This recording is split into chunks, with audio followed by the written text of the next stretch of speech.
Pierrette Gaudreault, vous avez été d'abord technologue en radiologie diagnostique, ensuite vous avez fait un bac en chimie-biochimie, puis une maîtrise et un doctorat en chimie-pharmacologie, puis un postdoc en neuro-endocrinologie, une carrière maintenant en biologie du vieillissement.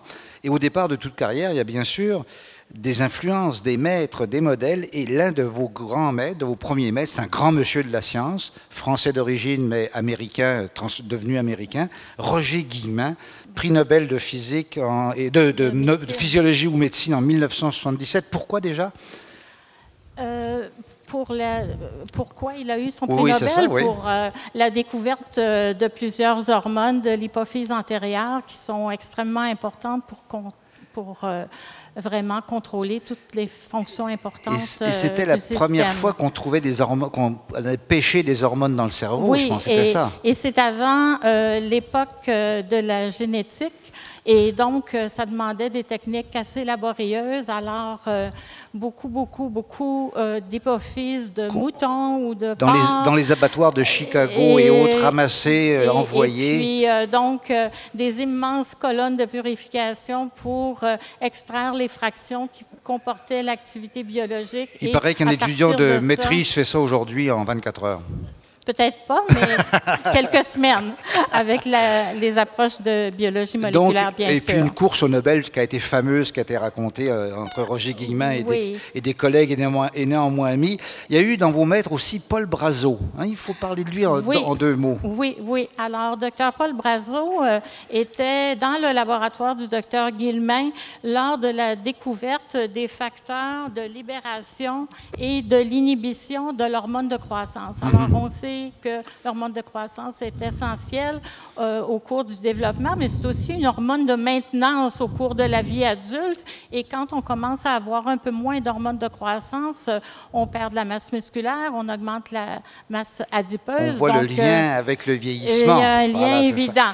Et Dr Brazeau a été mon mentor au niveau postdoctoral et m'a initié très tôt à des collaborations franco-québécoises, autant avec des chercheurs du milieu académique que l'industrie pharma. Et vous avez cité un troisième mentor, Rémi Quirion. Avant d'en parler, il faudrait que vous nous annonciez un conflit d'intérêts quand même. Oui, effectivement, j'ai un conflit d'intérêts important puisque ce cher homme est mon conjoint depuis 35 ans. Alors, donc, les choses étant faites, donc, il y a eu aussi cette influence. Vous avez fait un doctorat en même temps que lui aux États-Unis. En fait, Rémi avait terminé ses études doctorales en pharmacologie à l'Université de Sherbrooke et moi, ma maîtrise. Et il se dirigeait vers des études postdoctorales comme il se doit. Et donc, moi, j'ai cherché un peu comment je pouvais m'organiser parce que ma bourse de maîtrise était de quelques milliers de dollars et les frais d'inscription à Georgetown University étaient de 25 000 US. Donc, l'équation n'était pas là. Ça posait un problème. Alors, j'étais la première étudiante qui a eu la permission à la Faculté de médecine de l'Université de Montréal de faire un doctorat hors mur et j'ai fait ce doctorat au National Institute of Health à Bethesda, au Maryland. Voilà. Alors, après ça, toute une carrière donc axée principalement sur le vieillissement, l'étude des hormones du cerveau, etc. Et donc, vous avez aussi beaucoup, on l'a dit, beaucoup travaillé, votre prix est pour cela, vous avez beaucoup travaillé avec des collègues français, établir des réseaux, et vous êtes en train d'établir un nouveau réseau, hein, je pense, avec les Français, un réseau de franco-québécois pour la formation en biologie du vieillissement, c'est bien ça?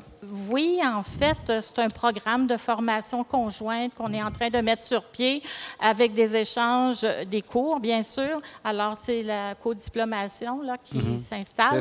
Et il y aura aussi des échanges de stages et de professeurs. Je vais vous demander, comme je demanderai à tous les candidats de ce soir, si vous aviez un financement de recherche illimité, mais je peux vous dire où demander de l'argent. En tout cas, bref, si vous aviez un financement de recherche illimité, ça serait quoi le ou les projets sur lesquels vous lanceriez?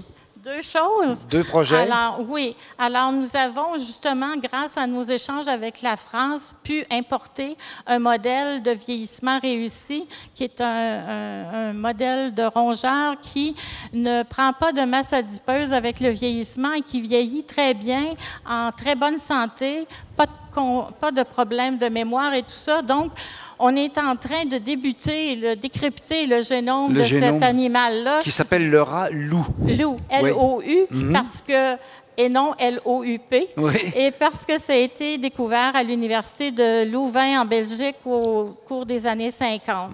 Et donc, deux cibles importantes qu'on pourrait viser, c'est l'obésité et les fonctions cognitives, donc pour peut-être penser avoir de nouvelles cibles pour contrer la maladie d'Alzheimer. Et le deuxième projet, vous êtes une spécialiste des neurohormones, du cerveau, etc. Oui. Et vous avez un projet en néphrologie. Oui. Qu'est-ce qui se passe, le rein et le cerveau? Alors, ce sont deux organes bien importants. Oui. Alors, donc, il y en a même un qui est tellement important qu'on en a deux.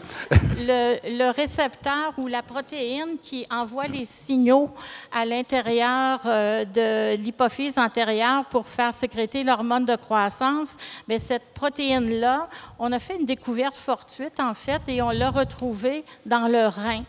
Et dans le rein, bien sûr, elle ne fait pas sécréter l'hormone de croissance. Alors, donc, on a des bonnes évidences qu'elle joue un rôle important en rénoprotection et ce qui pourrait amener à réduire les problèmes de rejet de greffe, par exemple. Et je travaille avec Madame la vice-rectrice de l'Université de Montréal sur ce genre de projet. Donc, on y met une touche translationnelle avec des collègues néphrologues et c'est comme ça qu'on va atteindre le succès. Et dernière question, vous avez avoué un talent caché, celui de cordon bleu. Alors la question qui tue maintenant, est-ce que c'est la recherche ou la cuisine qui explique vos liens privilégiés avec la France?